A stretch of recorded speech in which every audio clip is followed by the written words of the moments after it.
Welcome to Living from the Soul. This is your host, Sam Terode, and today I'm excited to be speaking with my friend and trusted guide, Courtney. Kat has many years of training and experience facilitating plant medicine ceremonies, specifically with Ayahuasca and Huachuma. These are both drinks prepared from plants, which have been used for thousands of years among the indigenous tribes of South America. Kat is the founder of Afterlife Coaching, which provides preparation and integration support for such ceremonies, as well as spiritual life coaching in general. Check out her excellent blog and website at www.afterlife.coach. That's also where you can book a coaching session with Kat, which I highly recommend. She also offers live online classes with the Plant Medicine Mystery School. For the past couple years, Kat has been writing a trilogy of books, and the first one is coming out very soon. We talk about that near the end of the interview. So without further ado, here's Courtney. Hello. Hey, Kat, how are you? Good. Well, I was thinking back to when I first became interested in psychedelics, or when they first crossed my radar. Back in 2006 is when I first started studying the world's religions. And I went out and got the book by Houston Smith, The World's Religions. And then from there, got into Joseph Campbell and reading his books. And I didn't even realize I was reading about psychedelics at the time. Thought I was learning about the origins of world religions and how all of the sacred text and insights begin with ecstatic experiences, what we would call altered consciousness. And the role of the shaman was central. What do you have to say about the role of the shaman in history and then today as well? We're starting with the big guns. Beautiful question. It all depends. Shaman is such a loaded mystical word, even. Like we use it and we don't even necessarily know what we mean by it. So let me first say what I mean by it. One of the many definitions of it is that a shaman is one who sees in the dark and is a bridge walker in between the tangible and the intangible world. I see the role of the shaman as the beings that haven't forgotten our mystical nature. All of us, right? All of our spiritual beings have this memory of being bigger than we are as humans. And the shaman holds the role in the culture to be the reminder of that. And quite often, as you are highlighting, they do that through the usage of plant medicines, the aspects of nature that haven't let us forget who we are as spiritual beings. So the role of the shaman in history and still today is to be that bridge between the mundane and the magical, or the physical and the spiritual. And they've existed in every culture all around the globe for as long as we have recorded history. So there's something to that, right?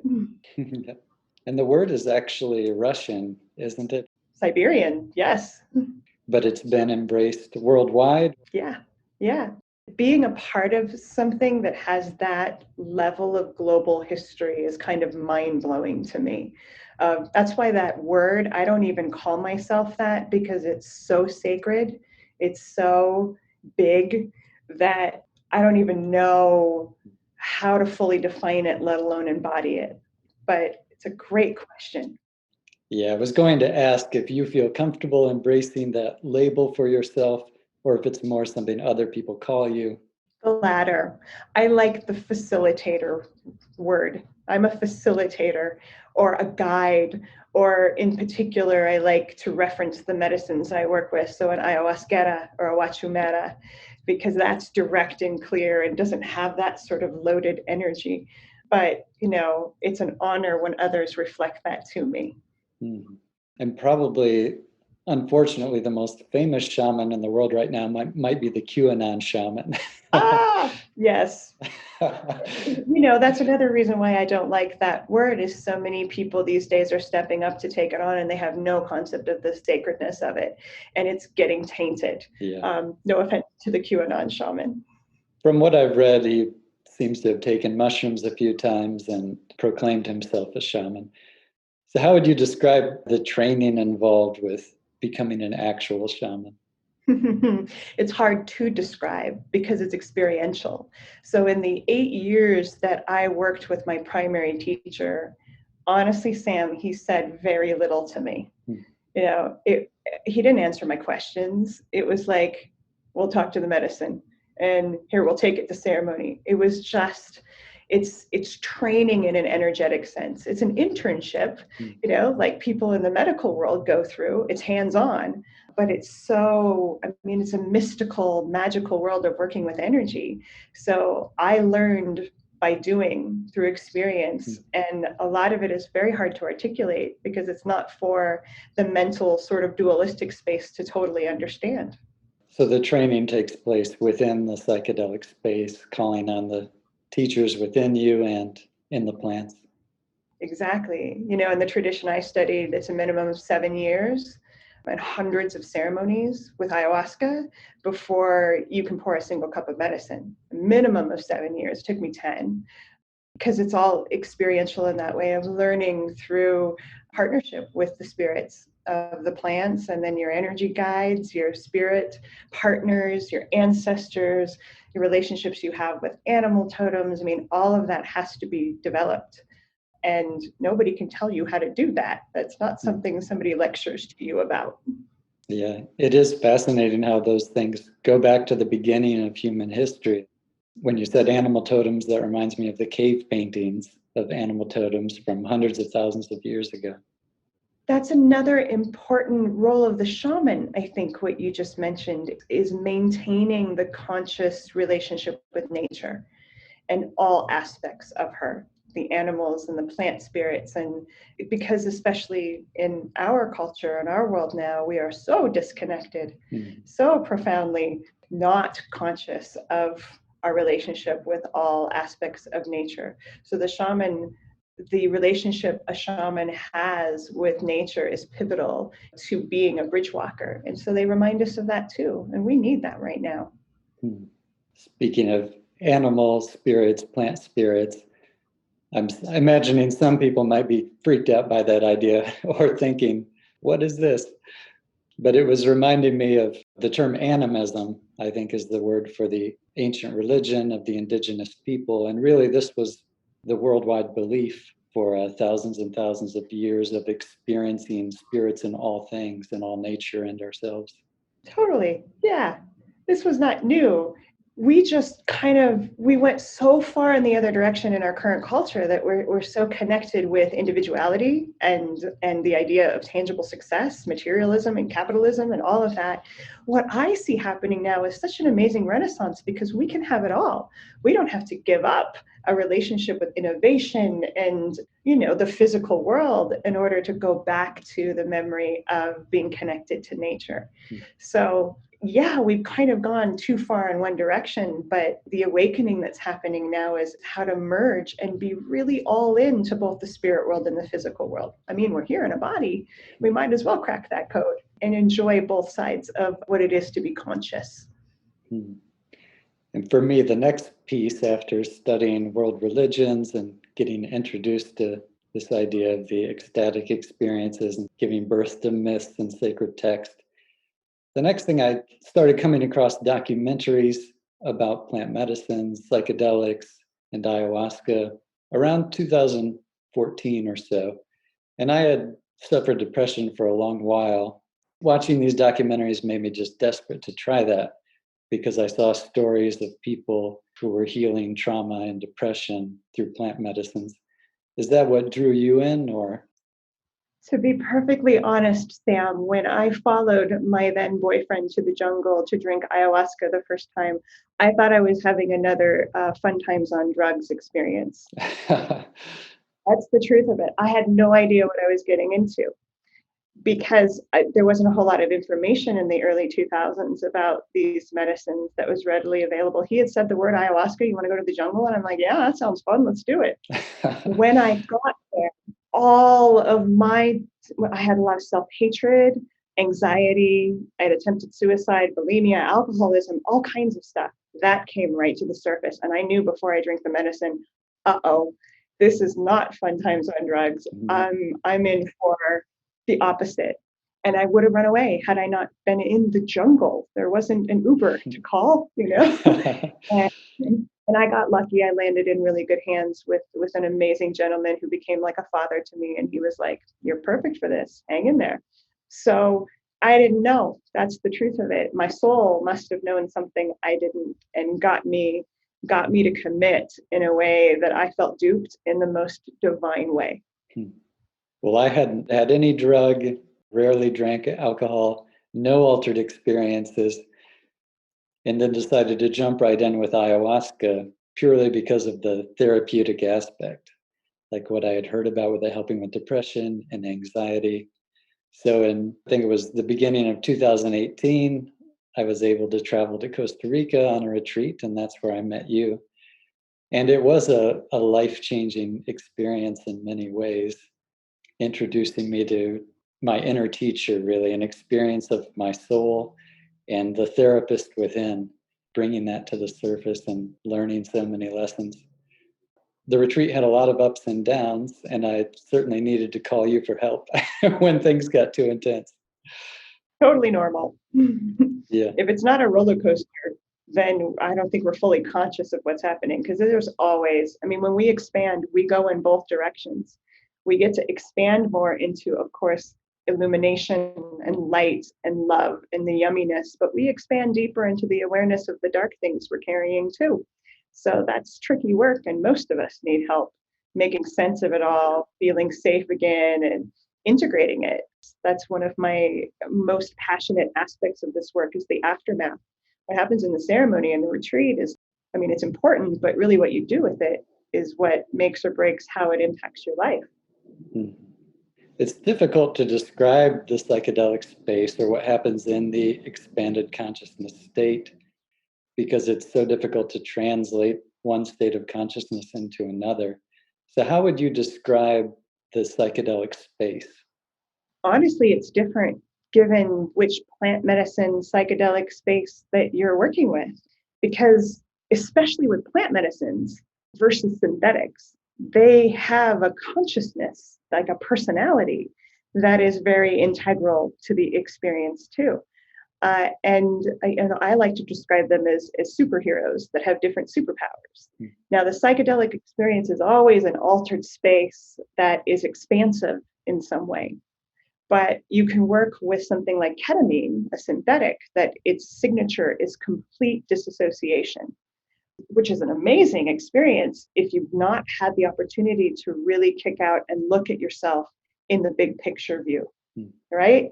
But then, like, the reverse of that in some ways is a medicine like ayahuasca, who, although she can go super cosmic, is going to take you deeper into who you are. And so that's expansive, but in a wholly different way, expansive into our own personal psyches and getting to access corners of our beingness that have otherwise been dark. So it's always like having your brain thrown into a blender and a whole new perspective brought in, but the flavor of it and the way that it manifests is very different, given the type of medicine that we're working with. Mm-hmm. I know some people have a lot of spectacular visuals, seeing sacred geometry and such. I haven't had so much of that. I think the main thing for me is bringing up memories. Like on that first retreat with you, there were a couple memories, things that would have never come up in years of therapy, probably. Things that would seem insignificant, but they came up as powerful things that were blocking me inside from feeling happy.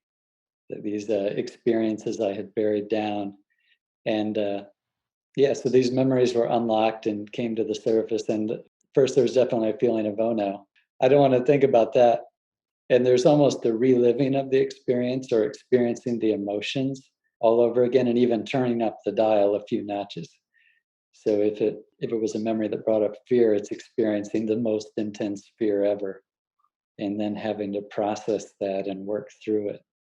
And then once I would work through it, then there's an intense joy and bliss that comes from that. Yeah. And that's a signature of the medicine you were working with, ayahuasca in particular, is going into the psyche. She loves taking us into the early childhood, even back to being in the womb, of what was implanted in us energetically when we were little sponges that we maybe aren't consciously aware that we've been carrying. I mean, I know that she's helped me unravel the fact that my mom was pretty unhappy when she was pregnant with me. Her world was really chaotic. And even though we can't consciously remember experiences like that, they are so embedded in us. And a medicine like ayahuasca can go back and bring in maybe not a tangible memory as much as a felt memory. Like, oh, yes, right? It's this deep feeling of this is where this came from. And it's really profound to get to have the full experience of feeling and releasing that. Profound and also profoundly difficult, depending on the experience. It's like, wow, so intense, but so freeing to allow ourselves to alchemize these experiences of trauma that we weren't able to because we were so young, so tiny as a consciousness. That's magical. Yeah. I had that too, where I felt that I was going back to being a baby, like you're saying, and felt that I had had so much fear even from that young age, and then got the message that I didn't really need to be afraid, or there was nothing to be afraid of. I was being taken care of. And yeah, learning that lesson that life is unfolding even now. Life is happening. My life is unfolding, and I can either be afraid or I can accept it and enjoy the ride. And that's a big lesson to learn. And I feel that's integral to all the medicines in different ways, is trusting the flow of our lives, trusting that even though there are so many curveballs and it's a wild world out there, that it's not designed to torture us, it's designed to strengthen and expand us. And this is what we signed up for. So what you just described is so completely foundational to the work I experienced from psychedelics. Is how do you want to choose to relate to what's happening? You want to trust it and say, yes, okay, this is crazy, but I'm learning from this. I'm expanding and healing. Or do you want to be in fear and resist it and fight it, which sucks, but that's available, right? That's where I think free will really is defined, is we get to choose how we relate to our lives. But it doesn't feel like free will if we don't yet know we have access to that. And that's what psychedelics can give us, is this experiential, in the moment recognition of, oh, if I say yes to this, it opens up, it's expansive, it's still intense, but it's not so scary and difficult. But if I fight it and I'm resisting and I'm saying, no, I hate this, it's horrible. But how powerful we are to decide how we want to relate to that energy. Yeah. In one of my ceremonies, I learned that hell and heaven really are states of mind, and hell is created by fear. And I felt like I was stuck in hell for a long time. It felt like an eternity. And one of the helpers came over and said, it sounds like you need to work on loving your inner child. And that statement was like a life raft. And when I clung to that and focused on loving my inner child, then I broke into a space of love, and then suddenly everything was heaven. A moment can shift that takes us from hell to heaven. Mm-hmm. My first teacher that took care of me in the jungle that first time I got there would say that, is hell is just a state of mind. So if that's where you're at, where do you want to go? And how do you get there? And to always remember that we have that power. We're not being tortured. I like the Buddhist expression that pain is guaranteed, but suffering is optional. So we always have a choice to relate to things that doesn't create more suffering. But it's the simple way of saying, yes, I accept this, I trust this. It's not so simple when things are so intense and scary and painful and all of our emotions are flowing and we're revisiting our personal definition of hell, which the medicines know what that might be, and have an amazing way of creating that for us so that we can walk through hell with a smile on our faces. And it's not hell anymore. It seems that emotions are really the key, or it's a realm of emotions, and the volume is turned up on them. In this waking consciousness, day-to-day life, emotions seem like a smaller part, but in that healing space, the medicine space, emotions are everything. 100%. And there's another way in which we've kind of become disconnected, is we've lost the sacredness of emotions, which you can see the etymology of the word. It's energy in motion. And yet for most of us, the way we're programmed anyway, is to just shut down. And I continue to be awestruck by the degree to which we are distracted from our emotions in our culture. I mean, if you start paying attention in your daily life to all the things that are there to bring you out of being conscious of what you're feeling, from food to sex to media to every conceivable way that we check out. And even we use plant medicine sometimes to check out too, like marijuana. She'll honor that absolutely all day long until we wake up and say, you know what, this sucks. Actually, I'm not healing. I'm not learning. Because if that energy isn't in motion, it's stuck in us. And I have learned from this process that's precisely how we create disease, is by not feeling the energy that wants to flow through us. So that is like one of the biggest lessons right now for our culture, is it doesn't serve us to ignore our emotions. We all got them. And speaking of the energy flowing, that's another way I would describe this psychedelic space, is that I experience my body as energy, everything around me as energy, actually experiencing the truth of quantum physics, which says that all matter is made of energy vibrating at a high speed. To actually feel and experience that is really something. I remember one time you were singing a song and I saw the song as a spiral of multicolored light coming out from you, and then that spiral passing through my body, which was an amazing but very intense experience. Those songs. It sounds incredible, but it wasn't so fun at the time. It was more, whoa, this is intense, but also beautiful at the same time. It can be so overwhelming to be this little body that is trying to handle and integrate that intensity of being connected to all that is.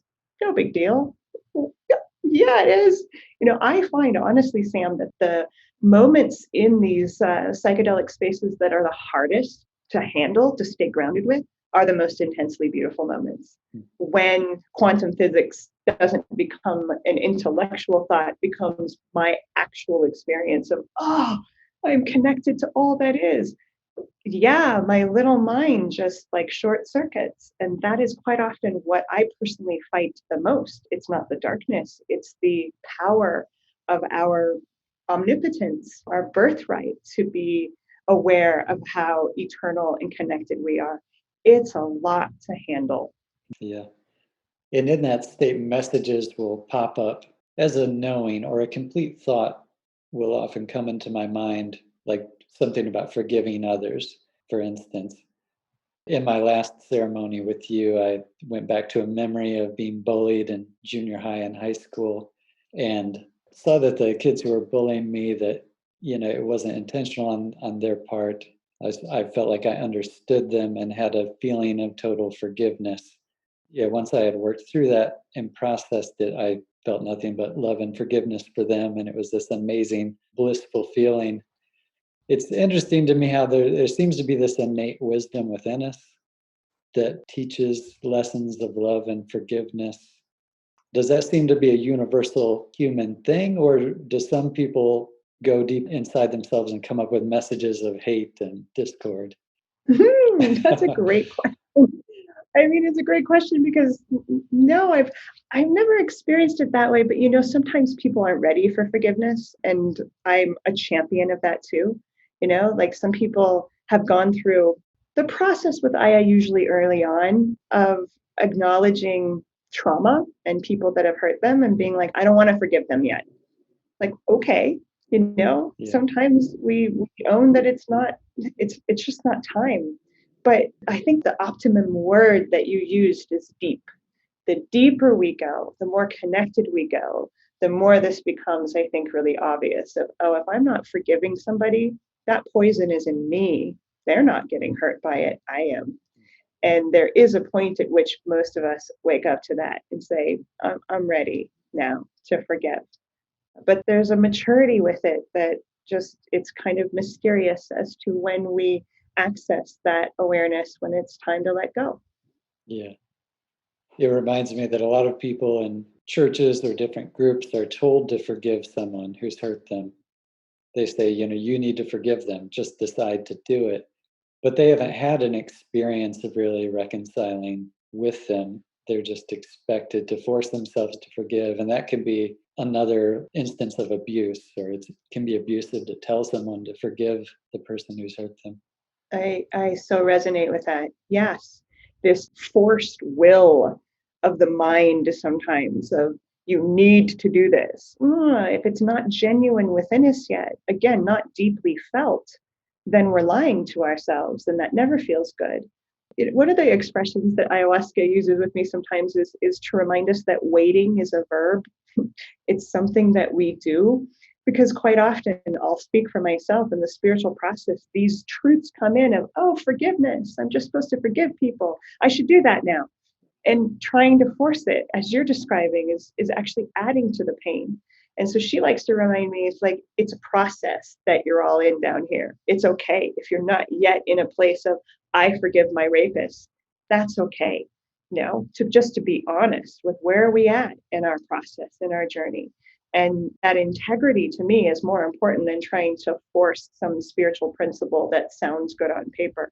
Yeah. Like, I'm not ready. Well, that's okay. There's so many phrases I've heard, either growing up in church or in the spiritual world, that just seem like hollow statements or trite statements, whether it's God is love or everything is energy or forgive those who hurt you.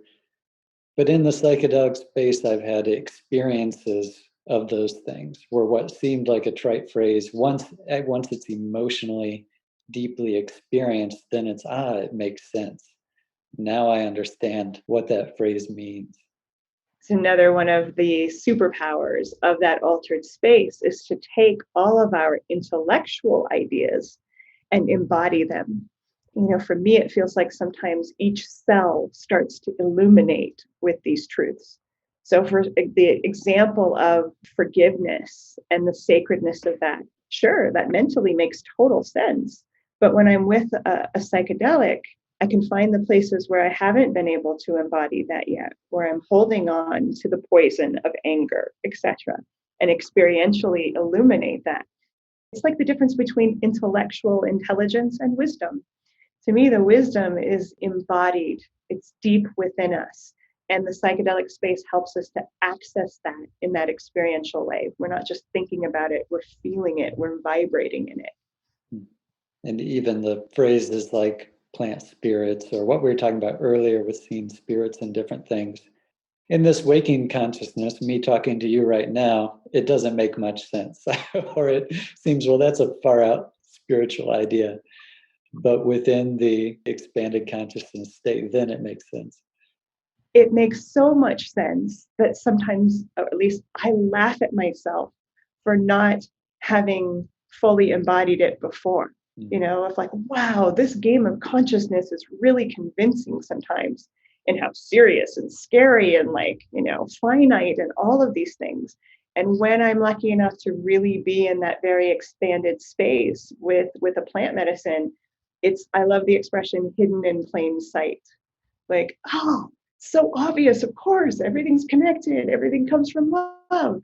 But my goodness, when I'm in an ordinary state and I'm suffering, that kind of language is like, screw you, I don't want to hear it. It's so, even if I believe in it, if it's not accessible, it's not true for me in that moment. But the plant medicines are the part of my life anyway that have made that accessible, that I feel it and believe it with every core of my being. And that's way better than just a mental construct. And all of these insights and benefits we're talking about, would you also say all these things can be had through other means, such as meditation, breath work, dancing, singing, chanting, things that have been done through the centuries? Yeah, I classify them, there's four C's in which life allows us to have these moments of expansion. Two of them we can proactively create, and two of them we can't. Life just happens, or we shouldn't, I should say. So the two that just kind of happen to us are clinical. So a near-death experience, driving a car into the wall, like, something massive that allows us to have that wake up. And crisis, which we've been in as a globe for the past year, that intense pressure cooker, can also, through an act of grace, allow us to have that moment of, oh, I'm awake. But what we're talking about, the intentional way, the two C's are chemical, of course, taking a medicine, altering our consciousness, and what we call cultural. Cultural is the meditation, the dancing, the chanting, all the millions of ways that we have as spiritual traditions to allow us to feel something other than our minds. So those four C's are the foundation of what allows us to expand and have those wake up moments. And after my first ayahuasca retreat, I know I came away thinking, everyone should experience this. And I've become more cautious with time, partly seeing that in my own experience, things do wear off. I returned back to normal life, genuinely not depressed the way I was before. I think it has been a lasting change.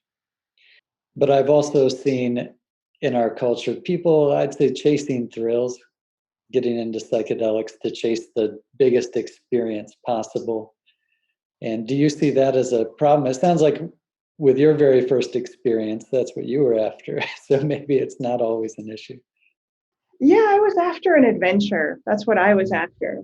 So you and I have the exact opposite in terms of our histories. BA before ayahuasca is I was doing LSD and MDMA and like anything under the sun because that was my way of distracting and self-medicating. And I was doing all of that to not feel. So that I would say that, if I had a subconscious intention, that would have been the same with Aya of like, yeah, just distract me from how miserable I am. And of course she didn't do that. Bless her heart. She did the opposite. So, it's okay what brings you to this place. I love being on your podcast because it's about soul. I feel like souls are the ones in charge. So my ego didn't really know what I was signing up for, but I really feel like the soul within me knew exactly what she was doing. So whatever conscious motivations, if it's fun times on drugs, that's fine. If it brings you to a place of healing and allows this shift in awareness to happen, it's beautiful. So all intentions are welcome. Also, I'd say it's hard to find a good retreat center or shaman to recommend that someone go visit because there are a lot of problems out there. You hear a lot of nightmare stories. What do you think? Do you think it's easy to find people to recommend that people go visit for these experiences or no? Well, I think it's a bit both. As usual, the squeaky wheels out there, the ones that don't have integrity as a primary motivation and that aren't safe, basically, quite often get the most attention, kind of like our QAnon shaman, Yeah. The extreme perspective often gets the spotlight. That's not to say that there aren't thousands of legitimate, well-meaning, beautiful beings pouring medicine all across the globe. The tricky part comes in we as participants, the way that we want our shaman, our facilitator, to in some ways be non-human, to be perfect. I mean, I know I did this to my teachers. I gave them a pedestal of like, oh, you must be amazing. You've done this work for so many years. And you look deep enough into any of us, we've got shadows. We're totally human. So for me, what I'm looking for in the people that I sit with is just that integrity and transparency of, the experience of I've been working with this medicine a long time and I trust my relationship with it. And I'm also human and I don't have it all figured out. And I've got all kinds of shadow. And that honesty makes me feel safe. That's kind of hard to find because quite often when you're in this role and people are calling you a shaman and they're like, oh my gosh, you changed my life. And that ego that comes with that, it's very tempting to feel like you've arrived and there's nothing more to learn and to allow that kind of grandiosity. but that's dangerous. So is it hard? Yeah, I would say it's hard-ish to find somebody who has that kind of transparency, but we exist out there. No. And I really believe in the expression, when the student is ready, you'll find the teacher. If the medicine's really calling and you're really ready to have an experience like I just described, there's lots of opportunities out there, more and more all the time. It seems some people go off the deep end. I haven't seen this in person, but more people I've read about or things I've seen online. There was a guy who was making YouTube videos that were pretty solid on self-development. Then he started taking 5-MeO DMT every week, and his commenters were saying, what's happened to you? You used to be great, and now you're talking like you're God. So have you seen that where people go off the deep end? Totally. I actually left the medicine world because of people going off the deep end with their big old egos. I got so frustrated with, the grandiosity of the spiritual ego. And I left for almost a year to process that and to heal that wound within me. Because I also know that there's nothing in me that's special enough to be able to avoid that, right? Like, of course, that I would have the same propensity to go down that road. And the worst case with that, to me, is actually using that to harm people, either intentionally or unintentionally. And I have one teacher who's in jail for doing that. Like, it got really ugly. So yeah, the deep end is always available. However, the way that the medicine has coached me is to keep people around me that have a license to reflect what they see in my shadow. And that feels really safe, is that I'm not always self-editing, so to speak. I have a tribe of people I trust very much that have every right to say, hey, Kat, I think you're getting a little delusional. It's your spiritual ego's taking over. And because of that, I feel much safer in doing this work, that I don't have to end up that way, because it happens a lot. And there are some people with medical conditions or issues where they shouldn't go on an ayahuasca retreat.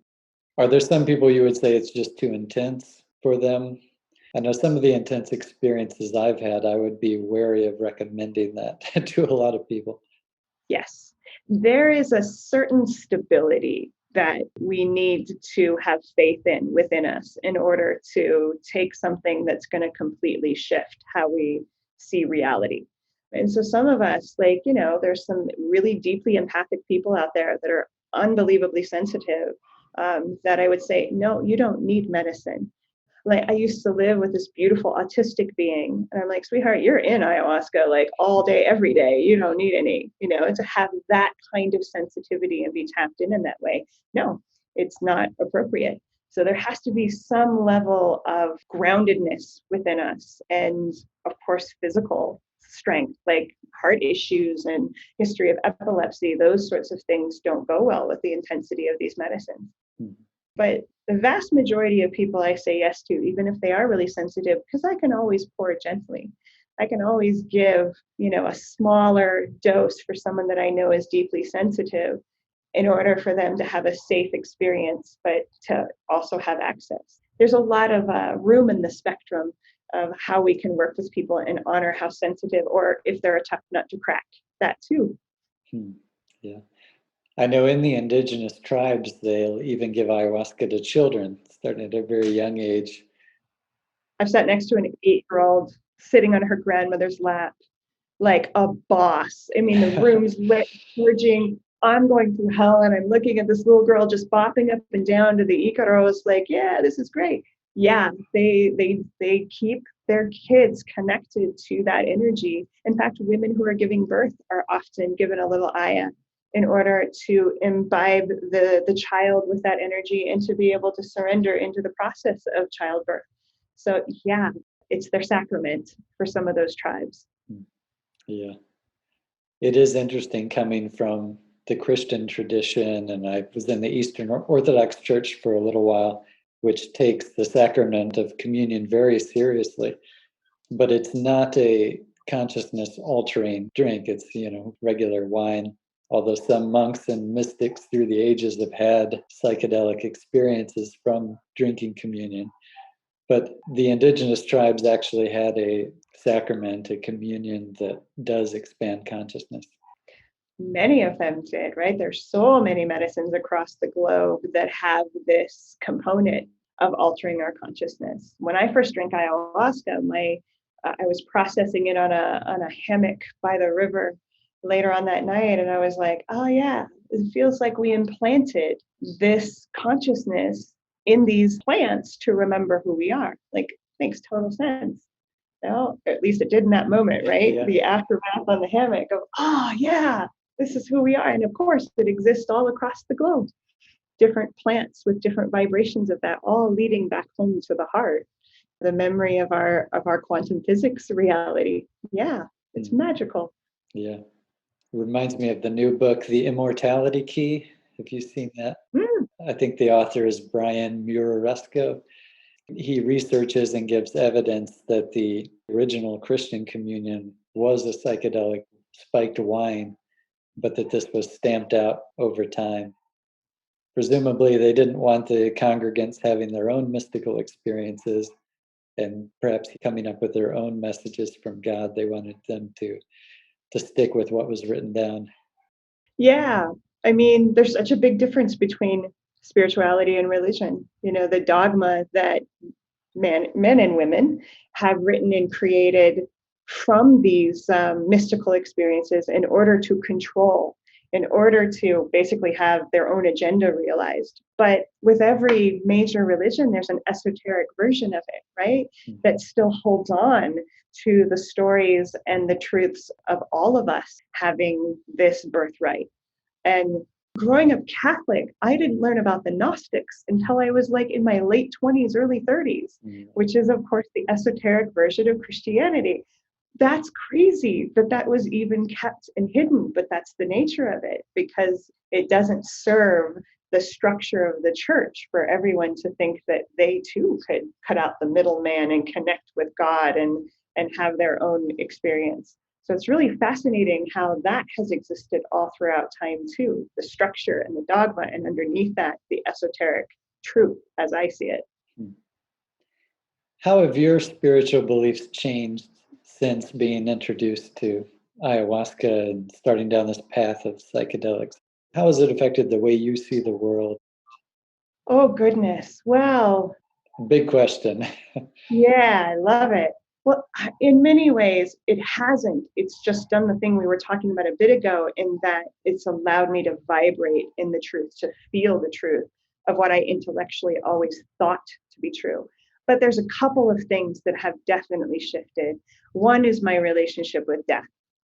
And having now had the opportunity to have what we call the ego death, which I don't like that expression anymore. I much prefer soul rebirth, emphasizing the rebirth rather than the scary kind of I'm dying part, which isn't always scary either. But my relationship with death and the truth of what I feel is the ultimate cosmic joke.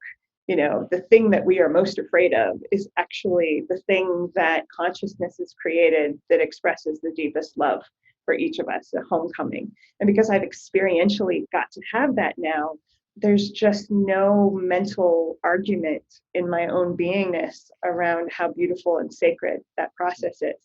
It's alienated me a bit from, my religious family members that just think I'm kooky because I'm studying to be a death doula. And I'm like, yes, it's beautiful, it's amazing, because they're just not in that place. But that has become really tangible. And then the other piece, and it's related, is the trust that I have in consciousness, in all of us, that we are evolving. And in no time has that been more tested than in the last year with COVID and all of the craziness. I mean, many people have felt like going to hell. This is hell. And because of the plant medicine experiences I've had, I trust completely that this is what our expansion and evolution looks like. It's not pretty. And I don't belittle the suffering that people go through, myself included sometimes, but that trust is unwavering now. And it wasn't that way before. Maybe I had moments of it, but sometimes I felt like maybe we are just being tortured. Now it's unequivocally clear to me that this is evolution and that it's going to be okay. Yeah, talking about death and how your beliefs have changed, it reminded me, growing up, I often heard that death is the last enemy to be conquered by God. And it's a view of death as something alien from human experience and the way things were meant to be. There's the idea that, well, Adam and Eve ate the apple and that brought death into the world. Where once you learn about evolution, in fact, humans wouldn't have evolved if there wasn't billions of years of death preceding that. All the creatures that had to live and die in order for humans to arise, even. And I know your website is the afterlife.coach, and you talked about becoming a death doula.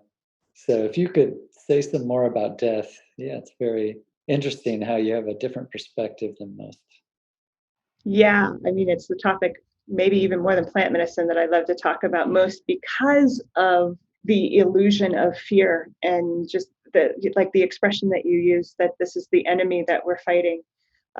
I view death as my BFF, as truly, because one of the ways in which it's very obvious to me how special it is that we get to have the experience of transitioning is if we didn't have some belief that this experience we're having now is finite, that it has an ending.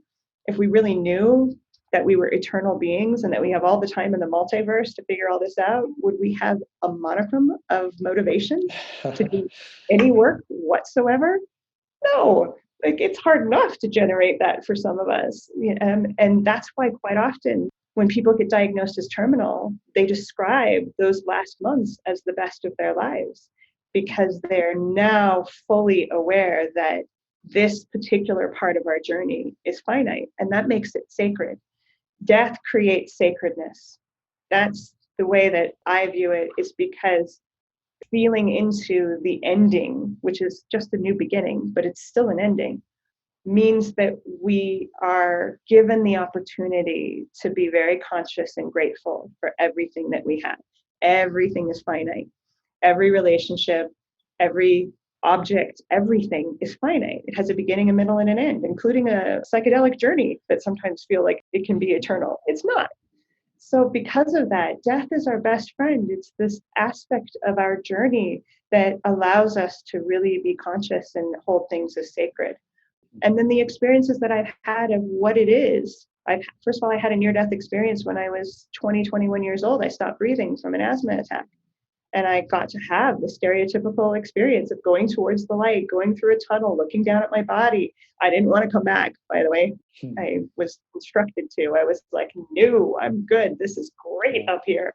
But I wasn't done here. So, which I'm grateful for. Then, of course, with the plant medicines, getting to have that experience of being conscious without a body, knowing that we all get to go home, that it is just a transition. It is not the ending that we're afraid of, nor is there two destinations, heaven or hell, that some judging God is going to decide where we land. We get to take our consciousness with us. And as we were saying, heaven and hell is a state of consciousness. So we're in control of where it is that, or how it is that we relate to things with or without a body. But I know that unequivocally now. There's nothing in me that is doubtful or afraid of what if it's an ending? What if it's all of these things? Like, I feel very complete and grateful for that. I've had that thought that a lifetime without death at the end, it would be like a baseball game without an ending, just going on forever. All statistics would be meaningless. So it's really having the end point is what gives anything its meaning. It's kind of like at the end of every day, we lay down and go to sleep and regenerate. So death is that for a lifetime. It's the time to lay down, take a time out. I mean, I don't know about you, Sam, but I can't do this whole earth school thing forever. Yeah. Like, I'm going to need a time out. It's a lot of work. I don't want to live forever here. I want a time out and then come back and then sleep and then come back, just like we do in our daily cycle. Have your experiences with psychedelics, has that made you believe in reincarnation? I wouldn't even call it a belief. It's a felt memory. It's like a very obvious truth now. I have had memories of experiences that I've not had in this lifetime, and they feel exactly the same as memories that I've had in this lifetime. So I no longer differentiate between those. Those are soul memories to me. It's like, oh, I've had some other adventures, a lot of them actually. And yet, it's very clear to me the wisdom of consciousness to keep most of that from us. Because again, it goes back to our discussion of how overwhelming it is to be conscious of everything. So to remember, I mean, I don't remember every moment of this life, let alone like a gazillion soul lives that I've had. It's a lot. So it's a really amazing how consciousness has set this up that we have very selective memories because it's a lot to embody and to handle.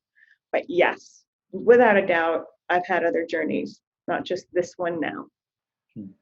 It does seem like it would be overwhelming if we remembered past lives. So assuming reincarnation is true, it's a blessing that those memories are wiped out when we're born into a new body. Well, here is my very logical explanation of why it's obvious to me reincarnation is a thing. Is if we hold like Buddha consciousness or Christ consciousness as the highest level that a human being can attain while in a body, I'm going to need more than 80 years to accomplish that. Because I'm doing great with my plant medicine. I got a long way to go. And that's beautiful. No judgment in there. So it's very obvious to me that 80 years in Earth School is not enough to unravel the kind of incredible consciousness that our prophets have, at least from what we can tell, and I believe fully, have created, have accomplished. So I'm going to need more time. And luckily, I think it's available. Yeah. Have you had that experience of being with people as they're dying? I have, yeah. It's my favorite, actually. Whether, by the way, it's in a psychedelic experience and it's an ego death, or whether it's actually the physical transition. I can think of nothing more sacred than to get to hold somebody's hand as they leave their body. It's why I'm getting officially certified as a death doula, so that I get to be a part of that more. It's the epitome of agony and ecstasy, you know, and I love that. There's nothing more honest than that moment. Well, I have not had that experience, and it seems pretty intimidating to me. I know I'm going to be there someday, but I'm not necessarily looking forward to it. If you lean into it now and give yourself the opportunity to look at it more, not just like with somebody who's transitioning on their deathbed, but in nature. What do we often do as our flowers are dying? Shove them in a trash can and push it away. Like there's death all around us. And if we lean in and take that in and unravel the mystery of what we're seeing, rather than just going off the, oh, it's dead, but really feel into what is happening there. My view is when it's our turn, that can be so much more graceful. One of my favorite books is the Tibetan Book of the Dead, which is all about that. Learning to die before we die so that we can be as conscious as possible when it's our turn to transition and not fight, not resist, but to be in the sacredness of it. Well, tell me about your book, The Plant Medicine Mystery School, and what's in it and when it's coming out. Thank you for asking. We're doing the cover art right now, so I would guess 6 weeks away, something like that, from it being in print. So this is volume 1. It's going to be a multi-volume experience that I'm downloading and writing. Volume 1 is called The Psychedelic Plants and Their Superhero Powers. So it takes each of the major entheogens and really breaks down what their challenges are, what their superpowers are, the archetypes, astrological references. Like I really kind of took them as superheroes and tried to spell out who they are as conscious entities. There's a lot of amazing books out there that break down the chemical process of what happens from a scientific perspective. I took on the task of trying to give language to the spiritual perspectives and treating these plants as the conscious beings that they are. And there's also a little bit in there about, safe journeying and how to find people that are doing this work with integrity, how to keep yourself safe if you're called to this work. That's great. Well, I know it'll be very valuable to people. You're certainly the guide I trust the most, so I'm looking forward to that book. Thank you so, so much. It means a lot. Well, Kat, thanks so much. Sam, such an honor. Thank you for having me. So this was a beautiful conversation.